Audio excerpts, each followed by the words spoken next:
عليكم ورحمة الله. الحمد لله رب العالمين والعاقبة للمتقين، الصلاة والسلام على رسوله سيدنا وشفينا وحبيبنا ومولانا محمد وعلى آله وأصحابه وأزواجه وذرياته أهل بيته أجمعين. أما بعد، أعوذ بالله من الشيطان الرجيم. بسم الله الرحمن الرحيم. أفمن كان مؤمنا كمن كان فاسقا لا يستوون. صدق اللہ العظیم. دوستو، بزرگو، حالات کا مشاہدہ انسان اس سے عبرت حاصل کرے تو انسان کی زندگی میں تغیر پیدا ہوتا ہے. اس لیے کہ اللہ رب العزت نے جو تخلیق فرمائی ہے اس میں عبرت رکھی ہے، اور عبرت ایسی چیز ہے اگر دل میں گڑ جائے تو انسان کی زندگی کے بدلنے کا سبب بن جاتی ہے. لیکن انسان ان مشاہدات اور حالات سے عبرت نہیں حاصل کرتا تو روز مرہ کی ایک سرسری چیز بن جاتی ہے، اور انسان کے اول تو دل پہ اثر انداز نہیں ہوتی، اور اگر ہوتی ہے تو سرسری اعتبار سے ہوتی. خوب یاد رکھیے، ہمیں سمجھنے کے لیے اور راہ پہ چلنے کے لیے اللہ نے رب العزت نے آنکھوں کے سامنے، کانوں کے سامنے، مشاہدے میں، یعنی ہر وقت ہر جگہ اسباب رکھے ہیں، احوال رکھے ہیں اور حالات رکھے ہیں. انسان ان چیزوں سے عبرت نہ حاصل کرے تو پھر یہ انسان نے تخلیق کا مفہوم ہی نہیں سمجھا، اللہ کی تخلیق کی ضروریاتوں کو ہی نہیں سمجھا، ان کی حکمتوں کو ہی نہیں سمجھا، ان کی مصلحت کو ہی نہیں سمجھا. جب انسان اللہ کی تخلیق کی مصلحت اور حکمتوں کو اپنی صلاحیت کے اعتبار سے نہیں سمجھتا تو یہ انسان صلاحیتوں کو لے کر قبر میں چلا جاتا ہے، اور مثل جانور کے ہوتا ہے جو کھا پی کر قبر میں چلے جاتا ہے. جنازہ جا رہا تھا، ابو درداء رضی اللہ تعالیٰ عنہ کو کسی نے پوچھا، جو جلیل القدر صحابی ہے. کیسے صحابی؟ یعنی سیدنا عمر رضی اللہ تعالیٰ عنہ جب گشت پہ نکلے ہیں رات کے وقت تو آپ نے آپ کے گھر پر دستخط دیے. حضرت درداء رضی اللہ تعالیٰ عنہ پر انکشاف ہوا کہ فاروق اعظم کیا سمجھنا چاہتے ہیں اور کیا دیکھنا چاہتے ہیں. آپ نے فرمایا، حضرت عمر بھائی، تم یہی تو دیکھنا چاہتے ہو کہ سرکار دو عالم صلی اللہ علیہ وسلم دنیا میں چلے گئے تو اس کے بعد میرے حالات کیا ہیں؟ کہ ہاں، تو کہا دیکھ میرے گھر میں دیا جلانے کے لیے تیل نہیں ہے. فاروق اعظم بڑے مطمئن ہوئے. کتنے بڑے جلیل قدر صحابی ہوں گے اور کتنی بڑی دنیا کی بے ثباتی ہوگی، لیکن ایسے بے ثباتی والے لوگ مشاہدے سے عبرت حاصل کرتے تھے. ہم کمزور سرسری آنکھوں سے دیکھ کر اوجھل کر لیتے ہیں جس سے طبیعت پہ کوئی اثر نہیں پڑتا، اور اصول ہے دل اثر نہ پکڑے تو زندگی نہیں بدلتی. کان پہ بات ٹکرائے، آنکھوں کے سامنے آئے، لیکن یہ دونوں راستوں کے ذریعے سے دل پہ اثر نہ ہو تو زندگی نہیں بدلتی. زندگی بدلنے کی جگہ دل ہے جو انسان کے لیے اللہ نے بنیاد دی ہے. چنانچہ جنازہ جا رہا تھا، کسی نے آپ کا دامن تھام کے پوچھا، حضرت والا یہ کس کا جنازہ ہے؟ اس کو پتہ نہیں تھا، جیسے ہم پوچھتے ہیں. کہا تیرا جنازہ ہے. کیا کہا؟ تیرا جنازہ ہے. دیکھا کہ اگر برا محسوس کرتا ہے تو پھر میرا جنازہ ہے. لیکن جواب نہ دیا کس کا جنازہ ہے. کیا سمجھانا تھا؟ تو کیا پوچھتا ہے؟ تو عبرت حاصل کر کہ تجھے بھی اس راہ میں ایک دن جانا ہے. تو کس کا جنازہ پوچھ کر اس مشاہدے میں عبرت نہیں لیتا. تو نے تعارف کرا لیا فلاں کا جنازہ ہے، بس اتنی سی بات. لیکن کہا یہ تیرا جنازہ ہے. پھر فرمایا اگر تجھے برا محسوس ہوتا ہے تو میرا جنازہ ہے. یعنی ابو دردہ مر گئے. اللہ اکبر کبیرہ. یہ وہ لوگ ہوتے ہیں صاحب بصیرت کہ جو آخرت کی طرف کوچ کرنے والے مشاہدوں کو عبرت سے دیکھتے ہیں اور ان کی زندگی انقلاب خیز ہوتی ہے. اس لیے اگر کوئی یوں شخص کہے کہ میں نے نہ پڑھا تو ان کا قصور ہے، کہ میں نے علم کو نہ پڑھا تو اس کا قصور ہے، نہ سمجھا تو اس کا قصور ہے.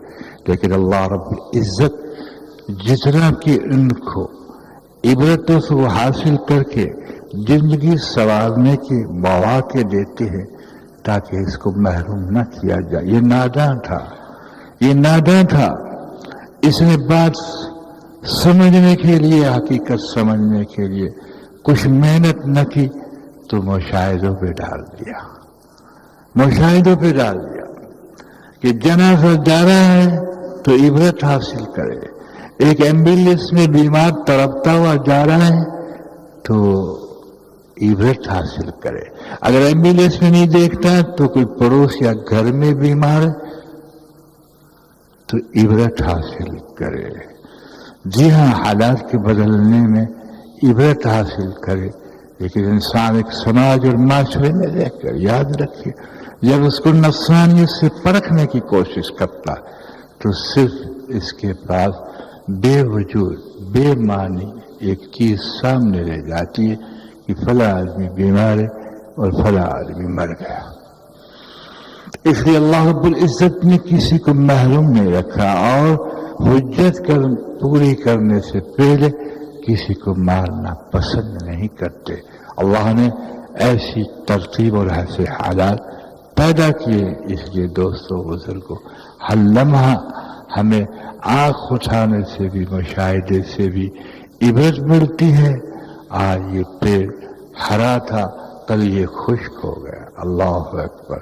آج یہ موٹا تھا، آج دبلا ہو گیا. آج یہ جوان تھا، کل بوڑھا ہو گیا.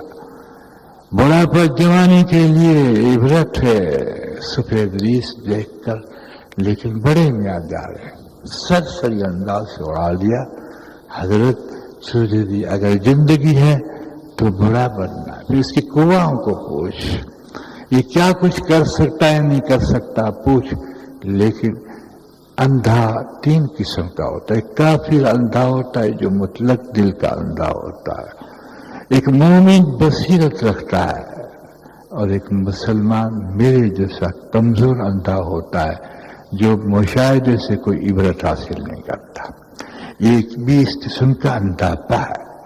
اور کان کا بہرا پن ہے جو انسان کان سے سنے اور اس سے عبرت حاصل نہ کرے، بشرطے کہ انسان کو اپنی زندگی کے بدلنے کا احساس ہو. اور سچ پوچھو تو اپنی ہی ذات ہے، اور جتنی ذاتیں ہیں جو مشاہدے میں ہیں وہ ہمارے لیے کچھ کام آنے والی نہیں. مکہ موت کے بعد تو کام نہیں آئے گا. باعتبار مکی کے ہم کو دیکھا جائے گا. جی ہاں، باعتبار مکی کے ہم کو دیکھا جائے گا.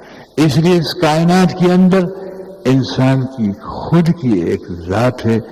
اگر وہ بن گئی تو بات بن گئی، اور اس نے سب کچھ بنا لیا اور وہ نہ بنا تو بات بگڑ گئی. اور بگڑنا بھی ایسا ہے جس کا تصور نہیں کر سکتا، اور بننے کے بعد کامیابی بھی ایسی ہے جس کا تصور نہیں کر سکتا.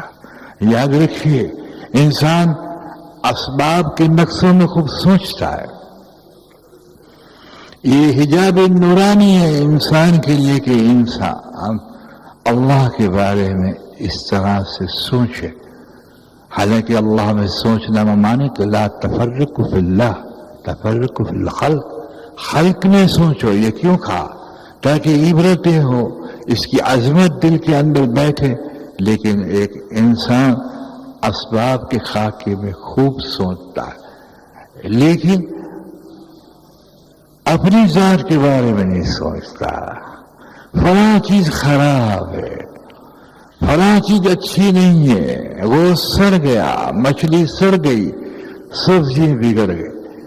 تو کتنا بگڑا، تیری ذات کی طرف نہ جا تو یہ ہلاکت ہے. معاف کیجیے گا، سبزی سڑ کر جنت میں نہیں ہو جاتی، گوشت سڑ کر جنت میں نہیں بن جاتا، تو بگڑ کر جنت میں بن سکتا ہے. اللہ حفاظت فرما. اس لیے دو ذاتیں، ایک ذات پیدا کرنے والی ہے جو مقصود ہے، اور ایک ذات پیدا ہونے والی ہے وہ محبوب بن جائے، وہ اللہ کو محبوب بن جائے، پیاری بن جائے. اور اسی ذات کے لیے اللہ نے پیدا فرمایا کہ میں نور السماوات والارض ہوں، میرا ضابطہ نور ہے، میرا ضابطہ نور ہے. تو دنیا میں پیدا ہوا جہاں اندھیرا ہی اندھیرا ہے. اللہ اکبر. اہل اللہ فرماتے ہیں کہ یہاں تک فرماتے ہیں کہ دنیا کو بھی سوچ کرنا، اس میں ڈوب جانا بھی دل میں اندھیرا لاتا ہے. اس سے بعد اور برتر بات حضور صلی اللہ علیہ وسلم فرماتے ہیں کہ دنیا کا طالب کتا ہے، تو عاشق ہوگا وہ کیا ہوگا. اور دنیا کا طالب سب کا دشمن ہے. یہ نوٹ کرنا، یہ خود غرض ہے. جو اللہ کا نہیں وہ مخلوق کا نہیں، جو حضور کا نہیں وہ امت کا نہیں، جو اپنا نہیں وہ کسی کا نہیں، جو اپنا خیر خواہ نہیں، جو انسان اپنے آپ کو ناکامی سے بچانے کی کوشش نہ کرے، جو انسان اپنے آپ کو ہلاکت سے بچانے کی کوشش نہ کرے، یہ اپنی ذات کا دشمن ہے. اور ذات کا دشمن ہر ایک کا دشمن ہوتا ہے. اس میں اخلاق نہیں ہوں گے، مکار ہوں گے. اس لیے حضرت پیران پیر نے فرمایا میں نے بہت سی چیزیں اللہ سے مانگی اور دو چیزیں یہ مانگی کہ اللہ عبد القادر کو مکار نہ بنانا. دیکھا اپنی ذات کے بنانے میں مکاری، بول میں مکاری، اخلاق کے ڈھونگ میں مکاری، جی ہاں تجارت میں مکاری. حضرت علی کرم اللہ جو فرماتے مکار کو تو دیکھے گا زیادہ رونے والا ہوگا اور زیادہ ہنس ہنس کے باتیں کرنے والا ہوگا. جی ہاں آپ نے فرمایا میں نے کہا اللہ عبد القادر کو مکار نہ بنانا. اور اس دور میں جو میرے مرید ہیں اللہ توبہ کرنے سے پہلے نہ مرے. کیا کہا توبہ کرنے سے نہ پہلے مرے، اس لیے کہ توبہ کے پہلے مر جائیں گے تو عبد القادر اس کے لیے کیا کر سکتا ہے. اس لیے کہ ضابطے کو توڑ کر ہم کچھ نہیں کر سکتے. جو ضابطہ ہے. اس لیے آپ فرماتے ہیں کہ اگر گناہ نہیں کرتا پھر بھی استغفار کر، یہ بہترین عمل ہے. حضرت محمد صلی اللہ علیہ وسلم 100 مرتبہ استغفار کرتے تھے. کیا یہ گناہ کرتے تھے؟ توبہ معصوم ہستی تھی، لیکن وہ مقامات اور درجات بلند ہوتے جاتے تھے روز مرہ، اور اس کو دیکھ کر یہ محسوس کرتے تھے کہ ان نعمتوں کا کیسے شکر ادا ہو. استغفار کرتے تھے. لیکن دوست معاف کرنا، تو چوکس ہے اپنی ذات میں، یعنی جہاں نفس ہے، جہاں نفس ہے یہاں تو چوکس ہے. عثمان تو چوکس ہے. اور جہاں روح اور قلب ہے وہاں تو غافل ہے، سویا ہوا ہے، سویا ہوا ہے. تجھے سندیں کام نہیں آئیں گی، عالم صفتیں کام آئیں گی. تیرا نام کوئی عالم رکھ دے، پیر رکھ دے، اس سے کچھ نہیں ملے گا. یاد رکھ حضرت محمد صلی اللہ علیہ وسلم کی ذات پاک نے قرآن کریم کو پڑھ کر جو آیات حجۃ الوداع میں نازل ہوئی، اکملت لکم دینکم، جس میں اتقاکم کہا کہ تم میں بہتر وہ شخص ہے جو متقی ہو، تم سے زیادہ تقوی والا ہو. نہ عرب نہ عجم، اس کی تشریح نہ پیر نہ مفتی نہ عالم نہ قاری، کوئی لقب کام نہیں آئے گا اگر اس کی زندگی کے اندر انقلاب کرنے کے لیے اللہ کا تقوی نہ ہو، جو تمام امور کی جڑ ہے. اور یاد رکھیے تقوی اللہ سے ڈرنے کو کہتے ہیں. اس کی معنی دوسری یہ بھی ہو سکتی ہے کہ اپنی ذات کہیں دوزخ میں نہ جل جائے.